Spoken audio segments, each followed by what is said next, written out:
ሰላም ጤና ይስጥልኝ ውድ የፈታ ዴሊ ተከታታዮቻችን፣ ይህ የዕለተ ማክሰኞ ረፋድ ጥንቅራችን ነው። በዕለቱ ለእናንተ አዳዲስ መረጃዎች ይሰጣሉ ያልናቸውን ሀገራዊና ዓለም አቀፋዊ ዕለታዊ መረጃዎችን አሰባስበን በማጠናቀር ተገኝተናል። ቆይታችሁን ከእኛ ጋር እንድታደርጉ የቅድሚያ አክብሮታዊ ግብዣችን ነው። ወደ ዕለቱ ዝርዝር መረጃዎቻችን ከማለፋችን በፊት በቅድሚያ ዋና ዋናዎቹን እንጠቁማችሁ። የዶናልድ ትራምፕ አስተዳደር ስልጣን ከያዘ በኋላ በኢትዮጵያና በአሜሪካ መካከል ያለው ግንኙነት ወደ አዲስ ምዕራፍ መሸጋገሩን የሚያበስሩ ወሳኝ ክስተቶች በዋሽንግተን ዲሲ ይፋ ሆነዋል። የትራምፕ አስተዳደር ከኢትዮጵያ ጋር አዲስ የወታደራዊና የደህንነት ትብብር ተፈራርሟል። የግድቡም ጉዳይ ተመክሮበታል፣ ይዘነዋል። የጠቅላይ ሚኒስትሩ የምስራቅ አፍሪካ ጉዳዮች አማካሪና የቀድሞ የትግራይ ጊዜያዊ አስተዳደር ፕሬዝዳንት አቶ ጌታቸው ረዳ በቅርቡ ዘአፍሪካ ሪፖርት ላይ ያሰፈሩትን ህወሓትና ደብረጽዮንን የሚተች ሰፋ ያለ ጽሑፍ ተከትሎ ህወሓት የለም ነገር ወዲህ ነው በማለት አንድ ሰፋ ያለ ምላሽን ሰጥቷል። ጥንቅራችን የአቶ ጌታቸውንም ጽሑፍ ለትውስታ አንስቶ የህወሓትን ምላሽ ዳሶታል። በዝርዝሩ ያደርሳቸዋል። የትግራዩ ተቃዋሚ ፓርቲ ህዝቡ ታግቷል ሲል አፋጣኝ ጥሪ አቅርቧል። መረጃውን ይዘነዋል። አምባሳደሩ የጠቅላይ ሚኒስትሩ አማካሪ ሰሞነኛው አነጋጋሪ ጽሑፍን በተመለከተ ያስተላለፉት መልእክት እያነጋገረ ነው፣ ይዘነዋል። ኢትዮጵያ ከሰሃራ በታች ሀገራት መካከል በጦር መሳሪያ ሸመታ አራተኛ ደረጃ መያዟን ጥናት አመለከተ። አገሪቱ 172.85 ሚሊዮን ዶላር በዓመቱ ለመሳሪያ ሸመታ ወጪ ማድረጓን ተቋሙ መግለጹን የቢቢሲ ሶማሊ ዘገባ አመልክቷል። መረጃውን ይዘናል። በቅርቡ በደቡብ አፍሪካ በ5 ኢትዮጵያውያን ላይ አሰቃቂ ግድያ መፈጸሙ ይታወሳል። በደህንነት ካሜራ ጭምር የተቀረጸው ግድያ በወሩ በጆሃንስበርግና በደርባን ከተካሄደው ጸረ ስደተኞች ተቃውሞና ስደተኞች ይውጡልን አመጽ ጋር የተያያዘ እንደሆነ ሲነገር ነበር። የደቡብ አፍሪካ ፖሊስ በወንጀሉ የተጠረጠረ ቡድን መሪን ማሰሩን ይፋ አድርጓል። ጉዳዩ ከሽብር ታክስ ጋር የሚገናኝ ነው ሲል ገልጿል። በፖሊስ በኩል አሁን የተሰማውን ዝርዝር መረጃ የምንመለከት ይሆናል። 40 ቀናት ለተጠጋ ጊዜ በተካሄደው የአሜሪካና እስራኤል የኢራን ፍልሚያ እንደ ሳውዲ፣ ኩዌትና ኳታር ያሉ ሀገራት የኢራንን የሚሳይልና የድሮን ዱላ ሲቀምሱ፣ የተባበሩት አረብ ኤምሬትስ ግን በተለየ ሁኔታ ከባድ የኢራን ድብደባ ተፈጽሞባታል። በርካቶች ኢራን በተባበሩት አረብ ኤምሬት ላይ ምን የተለየ ነገር አግኝታ ነው ዱላዋን ያበረታቸው በማለትም ይጠይቁ ነበር። በዛሬው ዕለት የወጡት ዘገባዎች ምላሹን አግኝተነዋል፣ አንድ ሚስጥራዊ ጨዋታ ነበር በማለትም በዘገባዎቻቸው ተቀባብለውታል። እኛም በጥንቅራችን አካተነዋል። እስከ ፍጻሜ አብራችሁን ቆዩ። የምንለቃቸው ዕለታዊ ትኩስ ዜናዎች እንዲደርሷችሁ ላይክ፣ ሼር፣ ሰብስክራይብ ማድረግ እንዳትረሱ። ሜሪት ፕሮፐርቲስ ከ1.7 ሚሊዮን ብር ሙሉ ክፍያ ጀምሮ ዘመናዊ ንግድ ሱቆችን በመሃል መርካቶ ተክለ ሃይማኖት አቀረበ። ጂ+4 ዱባይ ሞል ስታንዳርድ የሆኑት ሞሎች ከ11 ካሬ እስከ 2000 ካሬ አማራጭ ያላቸው ሲሆን ከ440 ሺህ ብር ቅድመ ክፍያ ጀምሮ በአንድ ዓመት ጊዜ ውስጥ ይረከባሉ። በተመሳሳይ በመሃል ፒያሳ አራዳ ፓርክና ፍሬንድሺፕ ፊት ለፊት እስከ 30% ቅናሽ የተደረገላቸው መኖሪያ ቤቶችንም ማክለናል። ባለ 1 መኝታ በ4.2 ሚሊዮን ሙሉ ክፍያ፣ ባለ 2 መኝታ በ8.3 ሚሊዮን ሙሉ ክፍያ፣ ባለ 3 መኝታ በ11.3 ሚሊዮን ሙሉ ክፍያ። አሁኑን ይደውሉ። ስልክ 0961172493 0993472559። አሁን ከደወሉ ያለምንም የኮመን ኤሪያ ክፍያና ተጨማሪ 20% ቅናሽ ጋር ይስተናገዳሉ። ሜሪት ፕሮፐርቲስ።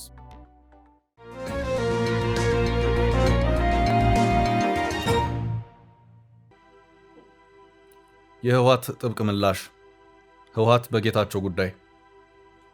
ህወሓት በሌተናል ጄኔራል ታደሰ ወረደ የሚመራውን የትግራይ ጊዜያዊ አስተዳደር ቀሪ አድርጎ የራሱን ምክር ቤት በማቋቋም ደብረጽዮንን የክልሉ ፕሬዝዳንት አድርጎ መሾሙን ተከትሎ በአፍሪካ ሪፖርት ላይ ላቀረቡት አንድ ሰፋ ያለ የጽሑፍ ትችት ህወሓት ሰፋ ያለ ምላሽን ሰጥቷል። አቶ ጌታቸውንም አጥብቆ ተችቷል። በአቶ ጌታቸው ጽሑፍ የተዛቡና አሳሳች መረጃዎች ቀርበዋል ያለው ህወሓት ለ2 ዓመታት ደም ካፋሰሱ የትግራይ ሰሜኑ ጦርነት አጀማመር ጀምሮ የነበሩትን ሁኔታዎች አቶ ጌታቸው ያስቀመጡበት መንገድ ፈጽሞ ሐሰትና በጦርነቱ ጥፋት የፈጸመውን የፌዴራሉን መንግስት ከደሙ ንጹህ የማድረግ ይዘት ያለው ጽሑፍ ሆኖ አግኝቼዋለሁ ሲልም ህወሓት አጥብቆ ትችቱን አሰምቷል። አቶ ጌታቸው በጽሑፋቸው በትግራይ ለ2 ዓመታት የቆየው የ2013 ጦርነት የተጀመረው ከፌዴራሉ የጊዜ ሰሌዳና አሰራር ውጪ ህወሓት በራሱ ምርጫ በማካሄዱ ነው ያለው ህወሓት ከዚያ በፊት ጦርነቱን ሊያስነሱ የሚችሉ ወታደራዊ ከበባዎች፣ የፕሮፓጋንዳ ዘመቻዎች እንደዚሁም የኢኮኖሚ አሻጥሮች ሲካሄዱብን የነበረ መሆኑን አቶ ጌታቸው ሆን ብለው ቀሪ አድርገውታል በማለትም ህወሓት በዚሁ የምላሽ ጽሑፉ ክሱን አሰምቷል። አቶ ጌታቸው በዚሁ የአፍሪካ ሪፖርት ዘለግ ያለ ጽሑፋቸው በህወሓት ውስጥ በነበረው አመራርነታቸውና በጊዜያዊ አስተዳደሩ በነበራቸው ኃላፊነት በትግራይ ህዝብ ለደረሰው ጉዳት ለሚወሰደው ኃላፊነት እጋራለሁ በሚል ሐሳብ አስፍረው የታዩ ሲሆን የፕሪቶሪያው ስምምነት የተፈረመው በህወሓት የሚመራው የህወሓት ታጣቂ ኃይል ጦርነቱን ማስቀጠል ተስኖት እየፈራረሰ በነበረበት ወቅት መሆኑን የሚያስቀምጡበት ሁኔታ ታይቷል። አሁን ባለው ሁኔታም ህወሓት በአገር ውስጥ ካሉ ታጣቂዎች ጋር በማበርና ከኤርትራ መንግስት ጋርም በመተባበር የልብ ልብ ተሰምቶታልም ሲል አቶ ጌታቸው በዚሁ ጽሑፋቸው የተቹበት ሁኔታ ታይቷል። የህወሓት አመራር ቡድናዊ ጥቅሙን ከትግራይ ህዝብ ጥቅም ጋር አብሮ ጨፍልቆ ማቅረቡ እጅግ አደገኛው ክስተት መሆኑንም በመጣጥፋቸው ላይ አስፍረዋል። ህወሓት በዚሁ ለአቶ ጌታቸው በሰጠው ሰፋ ያለ ምላሹ አቶ ጌታቸው በጽሑፋቸው የትግራይ ህዝብ እንደተገደለና እንደተፈናቀለ ብዙ ስቃይም እንደደረሰበት አስፍረዋል። ነገር ግን የድርጊቱን ባለቤት ግን በስም መጥቀስ አልፈለጉም ሲልም ተቃውሞውን አሰምቷል። አቶ ጌታቸው የትግራይ ህዝብ ፈተና የሆነው የፕሪቶሪያው ስምምነትን ተግባራዊ አለመሆን በቀጣይ ተግባራዊ በሚሆንበት ላይ ትኩረት ከማድረግ ይልቅ በህወሓትና በደብረ ጽዮን ላይ ያተኮሩ ትችቶችን ማዝነብን መርጠዋል። የጠቅላይ ሚኒስትር አብይ አህመድን መንግስት ከተጠያቂነት ገለል የማድረግ ተግባርንም በጽሑፋቸው አንጸባርቀዋል በማለትም ህወሓት አቶ ጌታቸውን አጥብቆ ተችቷል። ጽሑፋቸው ጠቅለል ብሎ ሲታይም ለጠቅላይ ሚኒስትሩ ታማኝነታቸውን ያሳዩበት ሆኖ አግኝቸዋለሁ ሲልም ህወሓት በዚሁ በሰፊው ሐተታ ምላሹ አስታውቋል።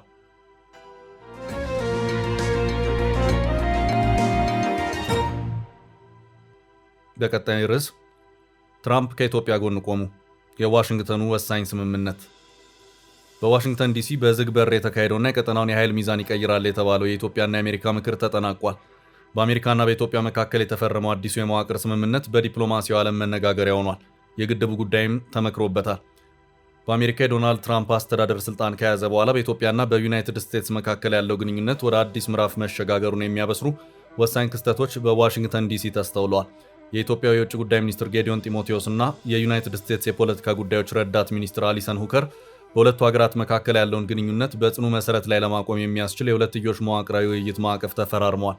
ይህ ስምምነት ኢትዮጵያና አሜሪካ በኢኮኖሚ በንግድና ኢንቨስትመንት ብቻ ሳይሆን እጅግ ስሱ በሆኑት በመከላከያና በደህንነት ዘርፎች ጭምር በጋራ ለመስራት ቃል የተገባቡበት ታሪካዊ አጋጣሚ ሆኖ ተመዝግቧል። ይህ በዋሽንግተን የተደረገው የምክክር መድረክ በሁለቱ ሀገራት መካከል ያለውን የንግድ ልውውጥ ለማስፋፋትና በምስራቅ አፍሪካ ቀጠና የሰላምን ለማረጋገጥ የሚያስችል ቅንጅትን ለመፍጠር ያለመ ነው። በተለይም የዩናይትድ ስቴትስ የውጭ ጉዳይ ሚኒስትር ማርኮ ሩቢዮ ከሚኒስትር ጌዲዮን ጢሞቴዎስ ጋር ባደረጉት ስብሰባ ኢትዮጵያ በምስራቅ አፍሪካ የሚነሱ ግጭቶችን በመፍታትና ውጥረቶችን በማርገብ ረገድ የምትጫወተውን ጉልህ ሚና አድንቀዋል። የውጭ ጉዳይ ሚኒስትር ቃል አቀባይ ቶሚ ፒጎት እንደገለጹት ሁለቱ ወገኖች በደህንነት አጋርነትና በንግድ ዕድሎች ዙሪያ ፍሬያማ ውይይት ማድረጋቸው የአዲሱ የትራምፕ አስተዳደር ለኢትዮጵያ ያለውን ስትራቴጂካዊ እይታ ማሳያ ተደርጎ ተወስዷል። የዚህ ዲፕሎማሲያዊ እንቅስቃሴ እጅግ ትኩረት የሚስበው ክፍል የትራምፕ ልዩ አማካሪ ማሳድ ቡሎስ ከኢትዮጵያ ልዑክ ጋር ያደረጉት ሰፊ ምክክር ነው። ማሳድ ቡሎስ በይፋ ገጻቸው ባሰፈሩት መረጃ መሰረት ውይይቱ በአባይ ወንዝና በታላቅ የኢትዮጵያ ህዳሴ ግድብ ዙሪያ ገንቢ የሆኑ ምክክሮችን አካቷል። ይህ መረጃ ቀደም ሲል ባለፈው ሳምንት ከግድቡ ጋር በተያያዘ አዲስ የድርድር ፍንጭ መኖሩን ከገለጹት ሀሳብ ጋር የሚገጣጠም ሲሆን ዋሽንግተን በግድቡ ጉዳይ ላይ ሚዛናዊና ውጤታማ ድርድር እንዲኖር ፍላጎት እንዳላት ያሳየችበት አጋጣሚ ተደርጎ ተቆጥሯል። ከግድቡ ጉዳይ በተጨማሪ በሁለቱ ሀገራት መካከል የተደረገው ምክክር በሱዳን ዘላቂ ሰላም ለማስፈን የሚደረጉ ዓለም አቀፍ ጥረቶችንና የሰብአዊ እርዳታ ተደራሽነትን ያካተተ ነበር። ባለፈው ሳምንት እንዲሁ የኢጋድ ዋና ጸሐፊ ዶክተር ወርቅነህ ገበየሁ ከማሳድ ቡሎስ ጋር በመከሩበት አጋጣሚም የቀጠናውን ሰላም ለማስጠበቅ የሚደረገው ጥረት ከአሜሪካ አዲሱ ፖሊሲ ጋር እንዴት እንደሚጣጣም ትልቅ ማሳያ መሆኑ ተዘግቧል። በተለይም በቀይ ባህርና የባህር ላይ ደህንነትን ለማስጠበቅ ያላቸውን የጋራ ቁርጠኝነት ማረጋገጣቸው የትራምፕ አስተዳደር ለቀጠናው ሰላም ያለውን ጥብቅ አቋም ያንጸባረቀ ነው። በትናንትናው ዕለት የተደረገው አዲሱ የሁለትዮሽ ስምምነት የኢትዮጵያን ብሔራዊ ጥቅም ከማስጠበቅ ባለፈ የአሜሪካ ኢንቨስትመንት በኢትዮጵያ እንዲስፋፋ ትልቅ በር የሚከፍት ነው። የኢትዮጵያ ውጭ ጉዳይ ሚኒስቴር እንደገለጸው ስምምነቱ የጋራ ጥቅምን መሰረት ያደረገ የደህንነት ትብብርን ለማጠናከርና በምስራቅ አፍሪካ አስተማማኝ መረጋጋት ለመፍጠር የሚያስችል ነው። የትራምፕ አስተዳደር ቁልፍ ሲሆኑት ማሳድ ቡሎስ በገለጹት መሰረት ውይይቱ በኢኮኖሚና በንግድ ጉዳዮች ላይ እንዲሁም የአሜሪካን ኢንቨስትመንት በማሳደግ ረገድ ጠቃሚ ዕድል የፈጠረ ነበር ሲሉ የጉዟቸውን ስኬታማነት አረጋግጠዋል። በአጠቃላይ የውጭ ጉዳይ ሚኒስትር ጌዲዮን ጢሞቴዎስ በዋሽንግተን ዲሲ ያከናወኗቸው 3 ስትራቴጂካዊ ስብሰባዎች በኢትዮጵያና በትራምፕ አስተዳደር መካከል አዲስና ሚስጥራዊ ምዕራፍ መከፈቱን ያበሰሩ ናቸው። ከአሊሰን ሁከር ጋር የተፈረመው ታሪካዊ መከላከያና የደህንነት ማዕቀፍ፣ ከማሳድ ቡሎስ ጋር የተደረገውና የግድቡን ድርድር አቅጣጫ ያስቀየረው ገንቢ ምክክር እንዲሁም ከማርኮ ሩቢዮ ጋር የተካሄደው የቀጠና የበላይነት እውቅና ውይይት በጋራ ሲታዩ ዋሽንግተን ለአዲስ አበባ ልዩ ስትራቴጂካዊ ቦታ መስጠቷንና የቀጠናዊ ኃይል ሚዛን ወደ ኢትዮጵያ እያዘመመ መሆኑን ያረጋገጡ ወሳኝ ዲፕሎማሲያዊ ድሎች ናቸው።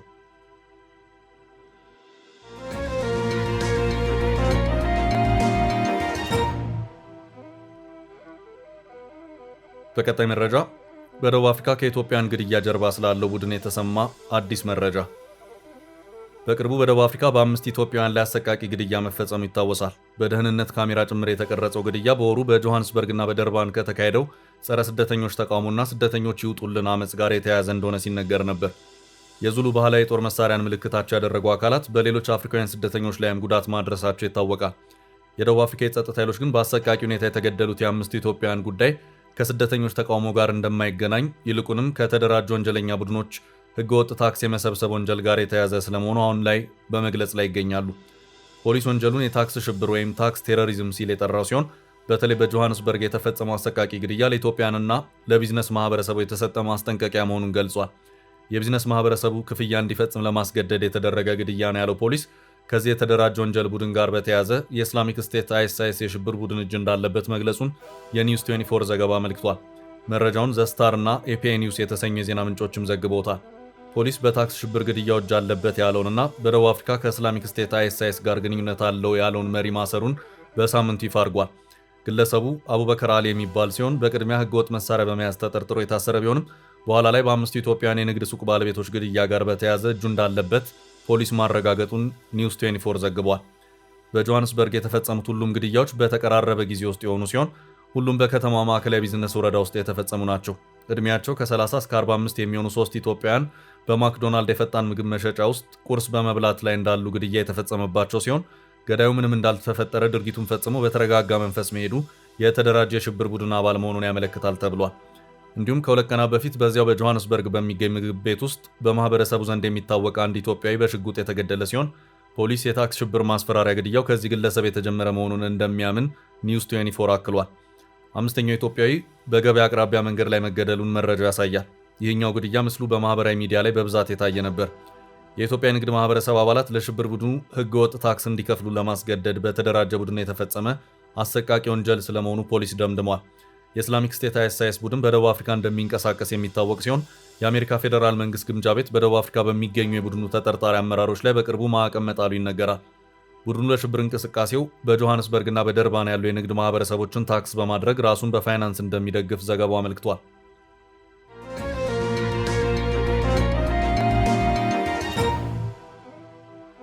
በቀጣይ መረጃ አምባሳደሩ ስለ ጌታቸው አንጋፋው ዲፕሎማትና የቀድሞ የአሜሪካ የአፍሪካ ጉዳዮች ረዳት ሚኒስትር አምባሳደር ቲቦር ናጊ በምስራቅ አፍሪካ ጉዳዮች የጠቅላይ ሚኒስትሩ አማካሪ ሚኒስትርና የቀድሞ የትግራይ ጊዜያዊ አስተዳደር ፕሬዝዳንት አቶ ጌታቸው ረዳ በዛ አፍሪካ ሪፖርት ላይ ባወጡት ጽሑፍ ዙሪያ የሰጡት ምላሽ ልዩ ትኩረት ስቧል። አምባሳደሩ የአቶ ጌታቸው ትንታኔ የሚወደድም ይሁን የሚጠላ በውስጡ ግን ማንም ሊክዳቸው የማይችሉ ሁለት መራራ እውነታዎችን ይዟል ሲሉ አመልክተዋል። አምባሳደር ናጊ እንዳሉት ያለፈው ጦርነት ትግራይን ክፉኛ አውድሟታል። አሁንም የታወጀ በሚመስል መልኩ የሚታየው አዲስ ግጭት የመቀስቀስ ዝንባሌ ደግሞ ያንን ጥፋት በድጋሚ ለመድገም መነሳሳት ነው ብለዋል። አምባሳደሩ በይፋ ኤክስ ገጻቸው መልእክታቸው መሪዎች ይወስናሉ፣ ህዝብ ግን ይሰቃያል በሚል በትግራይ አመራሮች መካከል አለ ያሉትን የፖለቲካ ቁማር ነቅፈዋል። ይህን ታላቅ ጥፋት በድጋሚ ለመድገም ምንም አይነት ምክንያት ሊኖር እንደማይገባ ያሳሰቡት ቲቦር ናጊ የትግራይ ህዝብ ካለፈው መከራ ሲያወጣ ሌላ የሞትና የስደት አዙሪት ውስጥ እንዳይገባ ፈጣሪ ጠብቀው ሲሉ ያላቸውን ከፍተኛ ስጋት ገልጸዋል። ይህ የአምባሳደሩ መልእክት አቶ ጌታቸው ረዳ ስለ ህወሓትና ሊቀመንበሩ ደብረጽዮን ገብረ ሚካኤል እንቅስቃሴ ጋር ተዳምሮ በትግራይ ፖለቲካ ውስጥ ያለው ውጥረት ከመቼውም ጊዜ በላይ መክረሩን ያሳየ ነው። የአምባሳደር ቲቦር ናጊ መልእክት ለትግራይ ህዝብም ሆነ ለዓለም አቀፉ ማህበረሰብ የቀረበ አስቸኳይ ጥሪ ተደርጎ ተወስዷል። አምባሳደሩ መሪዎች ለራሳቸው ስልጣን ሲሉ የሚወስኑት ውሳኔ ንጹሐንን ህይወት አደጋ ላይ እንዳይጥል መጠንቀቅ እንደሚገባ አሳስበዋል።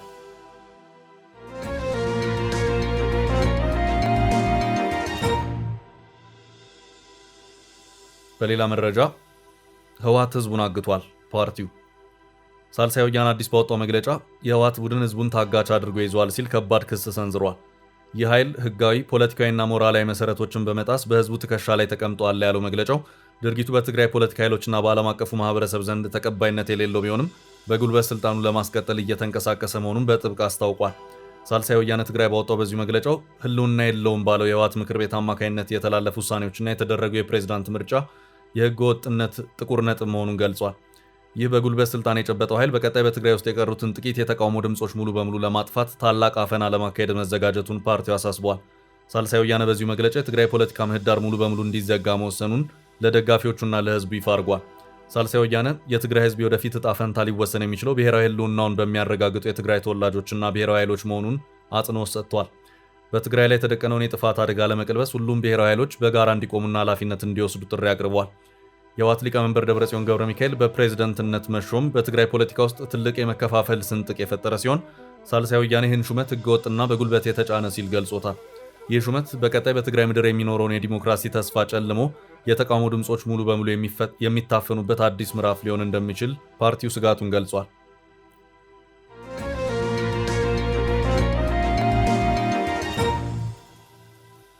በቀጣይ ርዕስ ኢትዮጵያ ጦር መሳሪያ በመሸመት ከሰሃራ በታች አራተኛ ደረጃ ላይ ተቀመጠች። ኢትዮጵያ ከሰሃራ በታች ሀገራት መካከል በጦር መሳሪያ ሸመታ አራተኛ ደረጃ መያዟን ጥናት አመለከተ። የስቶክሆልም ዓለም አቀፍ የሰላም ጥናት ተቋም SIPRI ከሰሞኑ ባወጣው ሪፖርት ከሰሃራ በታች ያሉ ሀገራትን የመሳሪያ ሸመታ ደረጃ አመልክቷል። በአጠቃላይ በአፍሪካ የመሳሪያ ግዢ ወይም ኢምፖርት በዓመቱ ከ41 በመቶ መቀነሱን ያመለከተው ጥናቱ ሆኖም ከሰሃራ በታች ያሉ ሀገራት ቀዳሚ ዓመቱ መሳሪያ ሸማቾች ሆነው መገኘታቸውን ይፋ አድርጓል። የመሳሪያ ግዢና የመከላከያ በጀታቸውን በዓመቱ ከጨመሩ ሀገራት መካከል ደግሞ ኢትዮጵያ በቀዳሚዎቹ ረድፍ ተገኝታለች። ኢትዮጵያ አብዛኛውን የጦር ግዢ የፈጸመችው ከአየር ኃይል አቅም ጋር በተገናኘ መሆኑን ጥናቱ ጠቁሟል። ሀገሪቱ በውስጣዊ ግጭት መታመሷና ቀጠናዊ ስጋት ውስጥ መሆኗ ለመሳሪያ ሸመታው መጨመር እንደ ምክንያት ተቀምጧል። ኢትዮጵያ $172.85 ሚሊዮን በዓመቱ ለመሳሪያ ሸመታ ማዋሏን ተቋሙ መግለጹን የቢቢሲ ሶማሊያ ዘገባ አመልክቷል። ከዚህ ውስጥ አብዛኛው የመሳሪያ ግዢ ለሰው አልባ የጦር ድሮኖች የወጣ ስለመሆኑ ተገልጿል። ከድሮን ውጭ የኢትዮጵያ መከላከያ ሰራዊት ተዋጊ ጀቶችን፣ ከበድ ያሉ መድፎችን፣ ብረት ለበስ ተሽከርካሪዎችንና ልዩ የአየር ውጊያ ስልጠና አውሮፕላኖችን መሸመቱን ሪፖርቱ አመልክቷል። ኢትዮጵያ የመሳሪያ ገቢ ምንጮቿ በርከት ማለታቸውን ያመለከተው ዘገባው ከሩሲያ፣ ቱርክ፣ ኢራን እና ከተባበሩት አረብ ኤምሬትስ እንዲሁም ከአሜሪካ መሳሪያዎችን መሸመቷ ተዘርዝሯል። ከሰሃራ በታች ያሉ ሀገራት መካከል ኢትዮጵያ በመሳሪያ ሸመታ አራተኛ ደረጃ ስትይዝ፣ ናይጄሪያ የቀዳሚነቱን ስፍራ ስትወስድ፣ ሴኔጋል እና ማሊ ሁለተኛና ሶስተኛ ናቸው። ናይጄሪያ በዓመቱ የመሳሪያ ግዢዋ በ16 በመቶ ሲጨምር፣ ሴኔጋል $298 ሚሊዮን ለመሳሪያ ግዢ አውጥታለች። ሶስተኛዋ ማሊ ደግሞ $272 ሚሊዮን የጦር መሳሪያ ሸምታለች። ከ4 እስከ 10 ያሉት ደረጃዎችን የያዙ ሀገራት ደግሞ አንጎላ፣ ኬንያ፣ ሞሪሸስ፣ ቡርኪና ፋሶ፣ አይቮሪ ኮስት እና ሩዋንዳ መሆናቸው በሪፖርቱ ተመላክቷል። በቀጠናው ካሉ ሀገራት በዓመቱ ዝቅተኛ የጦር መሳሪያ ግዢ መጠን $118 ሚሊዮን ሆኖ ተመዝግቧል።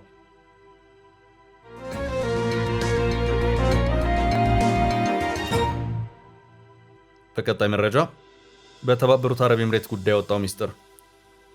የመካከለኛው ምስራቅን የኢራን ጦርነት ተከትሎ ኢራን ከሌሎች የገልፍ ሀገራት በተለየ ሁኔታ የተባበሩት አረብ ኤምሬትስ ላይ ትኩረቷን በማሳረፍ በበርካታ ሚሳይሎችና ድሮኖች የደበደበችበት ሁኔታ ታይቷል። የኢራን ጥቃት ሳዑዲ አረቢያን፣ ኩዌትንና ኳታርን ጨምሮ በርካታ የቀጠናው ሀገራትን ቢያካትትም ከእነዚሁ ሀገራት በተለየ ሁኔታ የተባበሩት አረብ ኤምሬትስ ላይ ያረፈው ዱላ ግን በርትቶ ተስተውሏል። ኢራን ለምን በተለየ ሁኔታ በተባበሩት አረብ ኤምሬትስ ላይ በረታቸው የሚለው ጉዳይ በዛሬው ዕለት በወጡ ዘገባዎች ምላሽ አግኝቷል። ሌሎች የቀጠናው ሀገራት ኢራን ስታስወነጭፋቸው በነበሩት ሚሳይሎችና ድሮኖች ራሳቸውን መከላከል ላይ ትኩረት ሲያደርጉ፣ የተባበሩት አረብ ኤምሬትስ ግን ከአሜሪካና እስራኤል በተጨማሪ በሚስጥር ኢራንን ስትደበድብ የነበረ መሆኑን የሚያመለክት መረጃን ጀሩሳሌም ፖስት፣ ዎል ስትሪት ጆርናል እና ሌሎችም በመረጃዎቻቸው እየተቀባበሉ አሰራጭተውታል።